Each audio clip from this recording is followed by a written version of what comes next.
Origin Story Chapter 2, The Results Are In. Born to a normal family, you trained your body hard every day in order to safely become independent, and succeeded in being enlisted into the local militia. One day, while your unit was escorting a caravan of merchants back to your city, you were attacked by a dangerous demon. Though you fought bravely, the demon destroyed everything.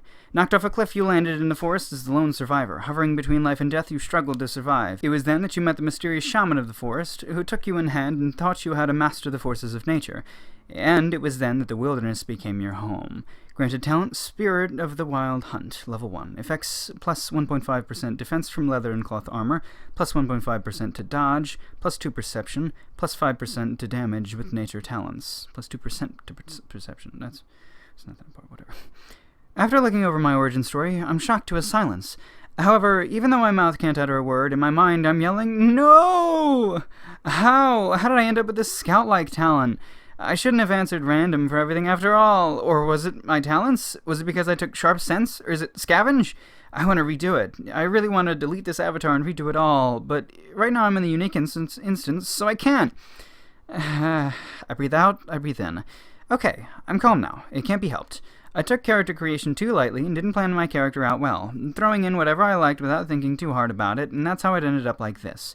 In that case, let's just play through the unique instance and test out how the VRMMO syncs and how well the interface is, and then I'll remake my character once I join the overworld. It would be better this way since I forgot to reduce my breast size. Those dev perverts didn't need to make the jiggling so realistic. That's the one thing that's never skimped on in any game. If you're really going to go so far, then why don't you make the guys blank realistically too? I have no fucking clue what that's supposed to mean. At least the pain isn't there. I stand up and look around. It's dark here. A forest at night, huh? An eerie green glow catches my eyes, and... oh, I thought it was a monster. But it was a guy in a witch doctor's mask. That was dangerous. I almost attacked him. He must be the shaman NPC from my origin story. Although he has a jungle witch doctor-like mask, he's clad in pelts and iron bracers like a Norse berserker. In his hand is a staff that was giving off that glow. "I have come to you this last time, but I do not bring training or instruction. It is time for you to leave and seek out the world you have been separated from for this long time. However, I give you one last trial. No, it is the forest itself that gives it to you. I leave it to you the methods you use to accomplish it, but the forest's blessing will differ depending on the actions you take." That means I'm free to finish the quest however I want to, but the second talent I get from this unique quest will depend on how I proceed. This is quite the complicated system. Oh, I shouldn't keep the NPC waiting too long. Twaiting. "I understand, Shaman. What trial do you have for me?" "There's an evil growing in the forest, and it's corrupting the root of our glade. I leave it to you to cleanse the forest of this threat as your final trial." The talent from my origin story is more like a scout's talent, and my unique instance sounds like something for a druid. Why did I answer random for so many things? Cleansing the forest of its corruption. Just to be sure, is Shaman-san going to be participating? "No, the forest has spoken. This is your only trial." Even though I don't have any nature magic or purification, having lived in this forest so long, it is up to you to use your abilities to seek out the corruption and eliminate it. So basically, go find out what the problem is all by yourself, and cleanse the forest all by yourself. The hurdle is too high, oi!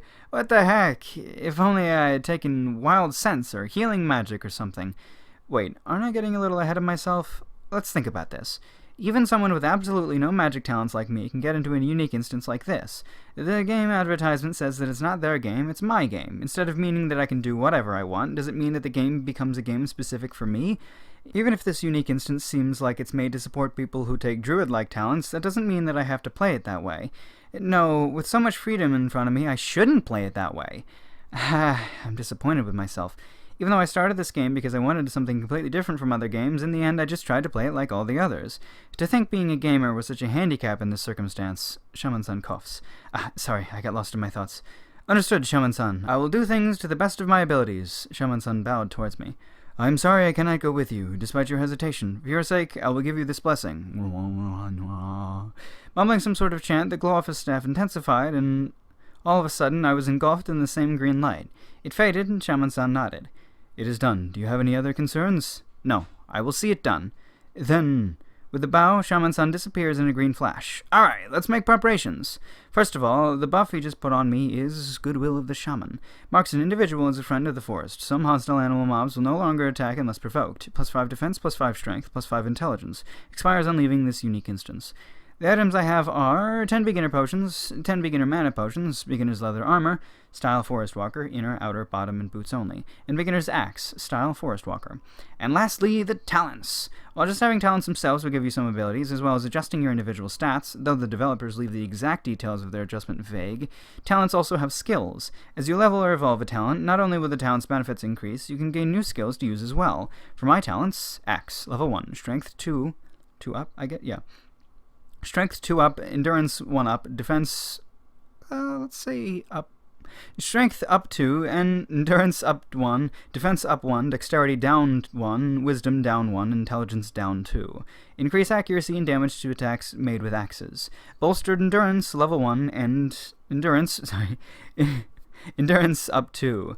Sharp senses, level 1, wisdom up 2, dexterity up 1, defense up 1. Increases perception and the detection of hostile mobs. Scavenge, level 1, dexterity up 1. Allows you to gather plant and wood materials for crafting. Spirit of the Wild Hunt, level 1. I don't want to talk about it. The skills I can use right now are Axe, Power Slash, Raining Blows. Sharp Senses, Enhanced Seeing, Enhanced Smelling, Enhanced Hearing. So, Bolstered Endurance, Scavenge, and Spirit of the Wild are completely passive talents for now, huh? Power Slash is a powerful single axe attack, while Raining Blows is a series of 5 quick axe attacks. While Enhanced Seeing, Enhanced Smelling, and Enhanced Hearing all boost perception by their respective senses by 30% for 10 minutes, you can only have one of them active at a time. Alright, I understand what I have to work with now. Let's do this. With this being a beginner's instance, I should probably find the source of the corruption just by running around in hopes of stumbling over it. But where's the fun in that? Since I have sharp senses, I should make the most of it. Enhancing my sight is out of the question. It won't enhance the ability to see in the dark, and because I'm deep in the forest, the trees are packed tightly together. The ability to see further away is meaningless if there's a tree blocking the way every few meters. And I don't think I can hear corruption. Even if I could, I wouldn't know what it would sound like. Then I activate Enhanced Smelling. Whoa! There's no response. It's just a corpse. I slowly pushed myself up off the ground, where I had been rolling around from side to side, clutching my nose. It's not like a bad smell or something, but somehow the feedback was much stronger than I expected. Suddenly being able to smell everything and anything within a half kilometer was just too much to take in all at once. I'm so glad that no one else was here to see that. Let's see. Thanks to the perception correction, through all the overwhelming sense, I can pick up a faint, rotten smell that seems important.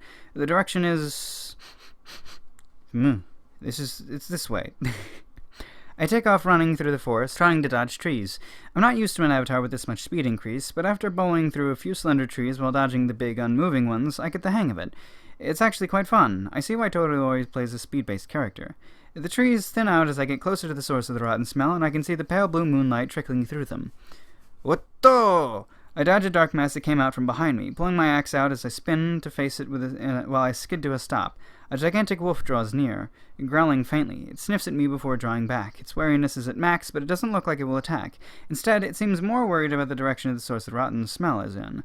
Of course, it's not attacking me because I have Shaman-san's blessing. Some hostile animals will no longer be hostile, was it?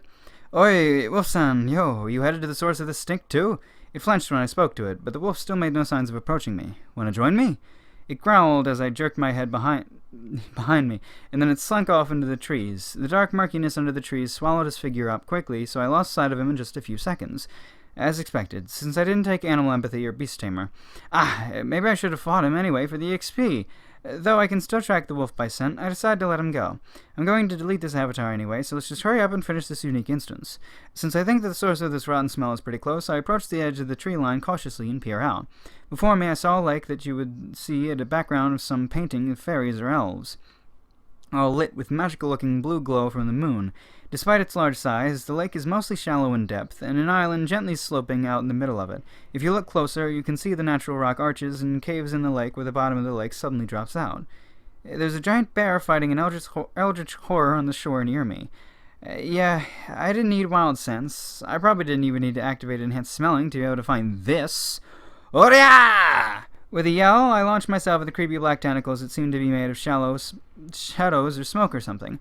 An attack without using any of my skills. I can't activate those just yet. I need to see just how much damage I can do without skills first and conserve MP.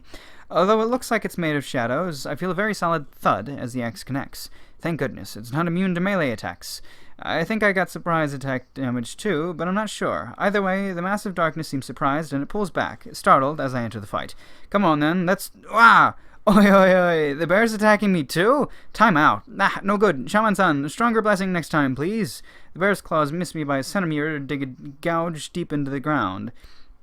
Damn it, I will have to fight this bear first. Just when I think that, the tentacles whip back and strike out at me. So they won't give me a chance to finish one or the other off first.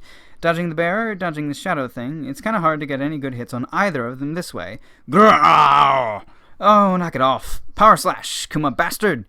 Timing it right when the bear's claws come rushing in, I unleash Power Slash with all my might, blowing it backwards.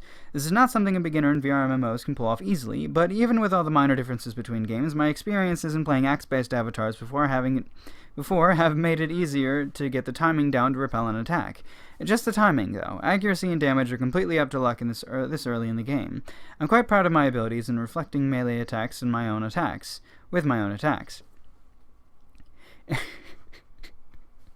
I feel like I'm supposed to be editing these a lot, but I'm really handling mistakes like I naturally do with Kumo, and it's these small ones, they're fine, whatever.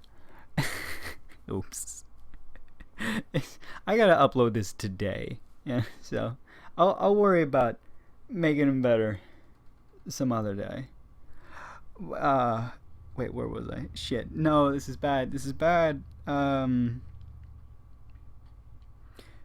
reflecting melee attacks with my own attacks, and I'm relieved to see I can still manage to do it in this game, but right now I have other priorities. Turning my back on the bear, I attack the black thing. Since it's turned out like this, I'll take out the weakest one first. 1 tentacle, 2 tentacles. I lop them off one by one, etc. Dodging the black thing's attacks. Alright, I've cleared a path. Now go for the kill. Right before I rush in to stab at its core, the bear came barreling back, rushing past me and savagely bit down on the rest of the black thing's tentacles. Okay then, attack! Power Slash! With a satisfying feeling, my axe cuts clean through the black thing's core, and it disintegrated into a million fragments of dark particles, scattering toward the sky. I remain on guard, though, because that bear is still here, but it just stares at me now. Oi, are we done fighting? It just stares, then looks away into the distance, clearly uninterested. Ignoring me, are you? Well, that's fine. You helped me completely avoid taking damage in that last attack, so we're fine. So we're even now. Whatever. Drinking down a potion to recover my HP, I decided to call him Kumataro instead of Kumayado. I never wished I had something like the Beast Tamer talent this badly before. Can you imagine the panic if I went into town followed by a black bear the size of a minivan? Talents. Axe level 1, Bolster Endurance level 1, Sharp Senses level 1, Scavenge level 1, Spirit of the Wild Hunt level 1. Ew. Extra. The things Narumi doesn't know about Part 1. Origin stories are made up of several parts. Exactly how many remains undisclosed. That can be jigsaw puzzled together to complete the origin story. The most important factor of origin stories is the power you choose from the question, where your power come from. The algorithm starts there, then continues the calculation of other possible parts relative to that. The reason for Narumi's unfortunate agility/self-supporting talent is mainly, though not completely, the fault of the talent Sharp Senses. Unlike some games, the developers of Origin Story believe that the weapon should not dictate someone's playstyle, and so just choosing the axe weapon talent was not enough to guarantee an attack support talent. Although crafting talents are calculated in, talents for gathering materials, of which you can only take scavenge and salvage at character creation, are not. And finally, increased HP is too vague and benefits all play styles, so in the end she was given a talent that would support Sharp Senses most and combat second. The unique instance is derived entirely from the answers of your questions, completely separate from the first OS talent. There are a set number of unique instances you can start in. Narumi only just barely made it into this druid-like unique instance. If any one question had been answered differently, it would have been completely changed the result. It would have completely changed. That is how unlucky she was with her randoms. Each unique instance has its own variety of exclusive Origin Story talents. Origin Story OS talents. Sometimes, I don't know, I just like to read acronyms out. That are granted based on what you do to complete a unique instance. In other words, the first OS talent is the one that supports the talents you've chosen, and the second OS talent is the one that supports your gameplay. The process to reach the results of the origin story are so hidden, and no one's allowed to make alts, so it's hard to do character creation research if you only want to stay on top of things in-game. So this information probably won't be uncovered for the player base for the first 6 months. No, well, at least the first 3 months. Gamers can be obsessive sometimes. Yay! I forgot to do this yesterday. I probably should do it on Fridays, but yes, these should go up Saturdays, usually. Saturdays, 7:30. Perhaps if I have more time, I'll try to edit them more. But this one's got a handful of mistakes in it. I mean, they're always really simple mistakes. Because I'm just reading shit as I see it happens. It's a good chapter though. Isn't my first time reading it, but it's a good chapter though. What's the story with the bear? He's important. It's AxeBear. What's he up to? Kumotaro. A little bit of fun. Here, let's put there's a... there's an author note. Yeah. First time I recorded this, I made a joke that I also didn't know what kind of update schedule this would have, but I do now. Saturdays at 7:30. Cool.